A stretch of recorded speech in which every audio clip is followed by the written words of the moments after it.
Certainly share the view that we ought to have equal pay for equal work regardless of someone's gender, and we've made major progress in recent years. I think we've still got a ways to go.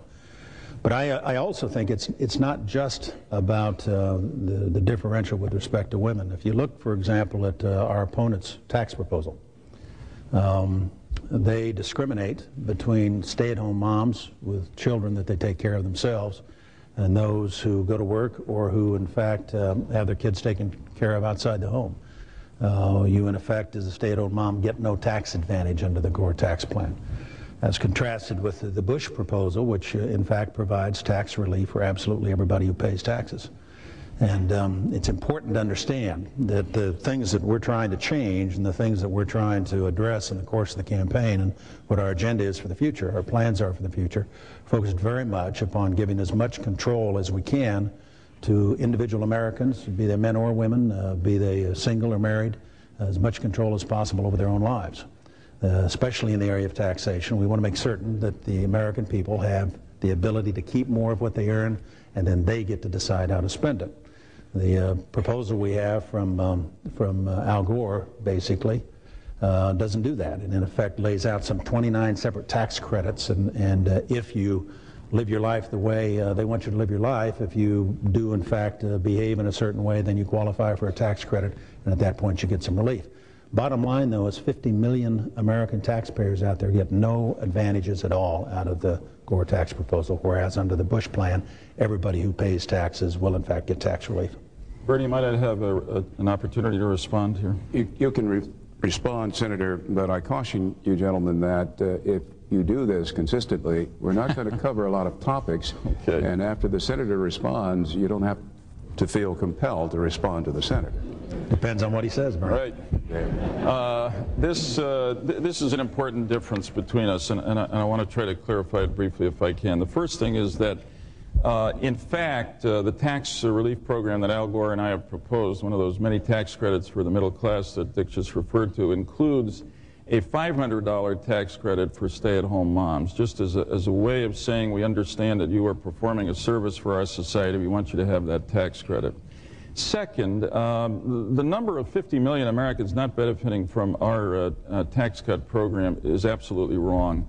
It's an estimate done on an earlier form of our tax cut program, and it's just plain wrong. And secondly, although Governor Bush says that his tax cut program, large as it is, gives a tax cut to everybody, as the newspapers indicated earlier this week, the Joint Committee on Taxation, again a nonpartisan group in Congress, has said that 27 million Americans don't get what the governor said they would in their tax cut program. Again, Al Gore and I want to live within our means. We're not going to give it all away in one big tax cut, and certainly not to the top 1% of the public that doesn't need it now. So we're focusing our tax cuts on the middle class in the areas where they tell us they need it.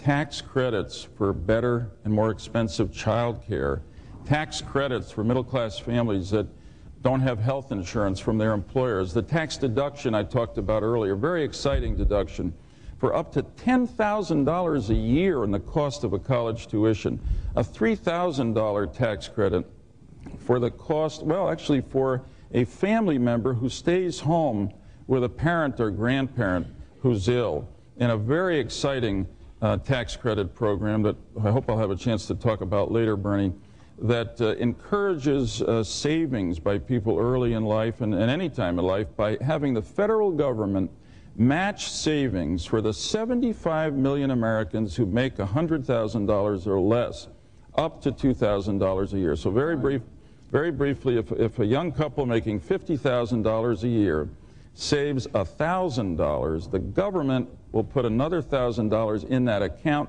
By the time they retire, they'll not only have guaranteed Social Security, but more than $200,000 in that retirement fund. Now, that's Your time is up, Senator. Thank you, sir. Bernie, you have to be a CPA to understand what he just said. The fact of the matter is that the plan is so complex that ordinary Americans are never going to be able to figure out what they even qualify for. And it is a classic example of wanting to have a program, in this case a tax program, that will in fact direct people to live their lives in certain ways rather than empowering them to make decisions for themselves. It is a big difference between us. They like tax credits, we like tax reform and tax cuts. Mr. Secretary, this question is for you. Would you support the effort of House Republicans who want legislation to restrict distribution of the abortion drug, RU 486? Bernie, the abortion issue is a very tough one, without question, and a very important one. And Governor Bush and I have emphasized, while we clearly are both pro-life, that's what we believe, that we want to look for ways to try to reduce the incidence of abortion in our society. Many on the pro-choice side have said exactly the same thing.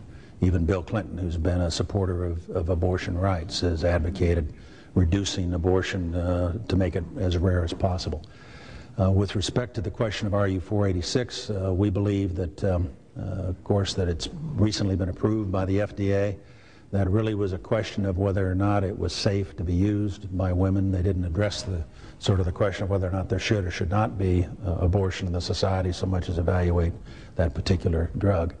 What we'd like to be able to do is to look for ways to reach across the divide between the 2 points of view and find things that we can do together to reduce the incidence of abortion. We think of such things as promoting adoption as an alternative, encouraging parental notification, and we also think banning the horrific practice of partial birth abortions is an area where there could be agreement. Congress has twice passed by overwhelming margins a significant number of votes from both parties the ban on partial birth abortions. Twice it's been vetoed by Bill Clinton and Al Gore. We would hope that eventually they would recognize that that's not a good position for them to be in. With respect to the RU 486 proposal at this stage, I haven't looked in particular at that particular piece of legislation. Governor Bush made it clear the other night that he did not anticipate that he would be able to go in and direct the FDA to reverse course on that particular issue, primarily because, as I say, the decision they made was on the efficacy of the drug, not the question of whether or not we supported abortion. Bernie, this is a very important question, and it is one on which these two tickets have dramatically different points of view. My answer is no. I would not support legislation that is being introduced in Congress to override the Food and Drug Administration decision on RU 486. The administration, FDA, worked 12 years on this serious problem. They made a judgment based on what was good for women's health. A doctor has to prescribe and care for a woman using it. I think it's a decision that we ought to let stand because it was made by experts. But let me say more generally that the significant difference here on this issue is that Al Gore and I respect and will protect a woman's right to choose, and our opponents will not. We know that this is a difficult, personal, moral, medical issue, but that is exactly why it ought to be left under our law to a woman, her doctor, and her God. Now, one area in which we agree, Al Gore and I, is that we believe that the government ought to do everything it can to reduce the number of unwanted pregnancies and therefore the number of abortions. And incidentally, here, there is good news to report. The number of abortions is actually down in America over the last 8 years. In fact, over the last 8 years, the number of teenage pregnancies has dropped 20%. And the reason it has is that there are good programs out there that Al Gore and I will continue to support, such as family planning and programs that encourage abstinence. But when the